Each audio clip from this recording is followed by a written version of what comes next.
taubatnya sang pembegal.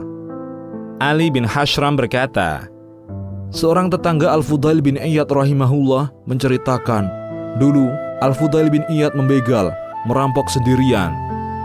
Suatu malam, ia keluar untuk membegal. Ternyata, ia mendapati suatu kafilah rombongan dagang yang kemalaman.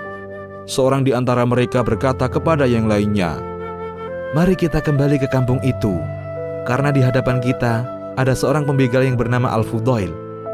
Ketika Al-Fudail mendengarnya, ia menjadi gemetar lalu berkata, "Wahai sekalian manusia, aku Al-Fudail. Silahkan kalian melanjutkan perjalanan. Demi Allah, aku akan berusaha untuk tidak bermaksiat kepada Allah selamanya." Lalu ia kembali bertaubat dari jalan yang pernah ia tempuh, yakni membegal. Diriwayatkan dari jalur yang lainnya bahwa ia, Al-Fudail, menjamu mereka, yakni mengajak mereka bertamu ke rumahnya pada malam itu, dan berkata, "Kalian akan aman dari Al-Fudail." Lalu Al-Fudail keluar untuk mencari rumput untuk tunggangan mereka. Lalu ia kembali mendengarkan seseorang yang sedang membaca. Belumkah datang waktunya bagi orang-orang yang beriman untuk tunduk hati mereka mengingat Allah? Quran Surat Al-Hadid ayat 16. Ia menjawab, "Benar, demi Allah, sudah tiba waktunya." Ia pun mulai menangis dan beristighfar. Inilah awal taubatnya. Ibrahim bin Al-Ash'as berkata, "Aku mendengar Fudail pada suatu malam membaca surat Muhammad sambil menangis dan mengulang-ulang ayat ini. Dan sesungguhnya kami benar-benar akan menguji kamu agar kami mengetahui orang-orang yang berjihad dan bersabar di antara kamu, dan agar kami menampakkan baik buruknya hal ikhwalmu." Quran Surat Muhammad ayat 31. Ia mulai membaca firman-Nya, "Wa nablu'u akhbarikum," dan kami menampakkan hal ikhwalmu. Ia terus mengulang-ulang ayat tersebut sembari berkata, "Kami menampakkan hal ikhwal kami. Jika engkau menampakkan hal ikhwal kami di hadapan manusia, maka engkau membuka aib kami dan menyibak tirai kami. Jika engkau menyatakan hal ikhwal kami, engkau membinasakan kami dan mengazab kami."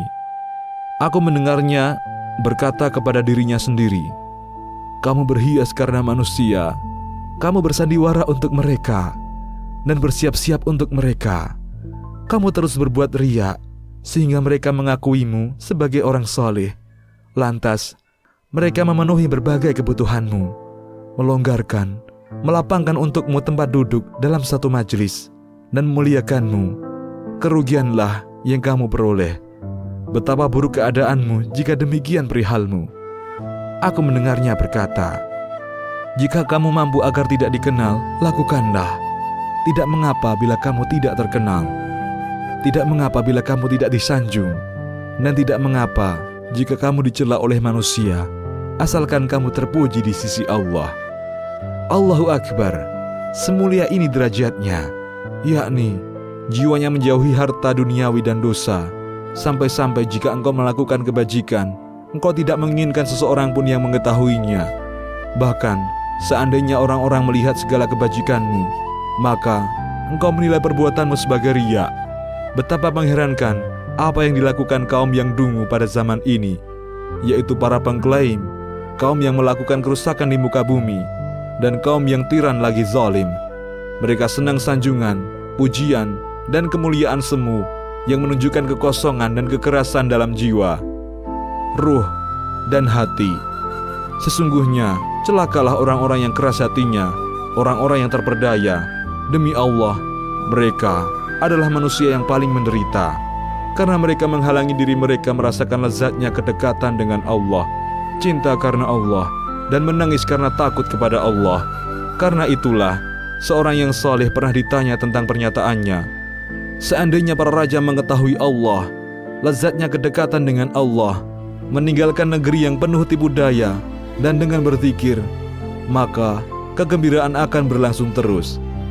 Dinukil dengan sedikit perubahan dari buku Air Mata yang Menetes Karena Allah, Kisah Tangisan Para Nabi, Sahabat, dan Orang Soleh, karya Muhammad Izzat Muhammad Arif. Demikian, Allahu A'lam.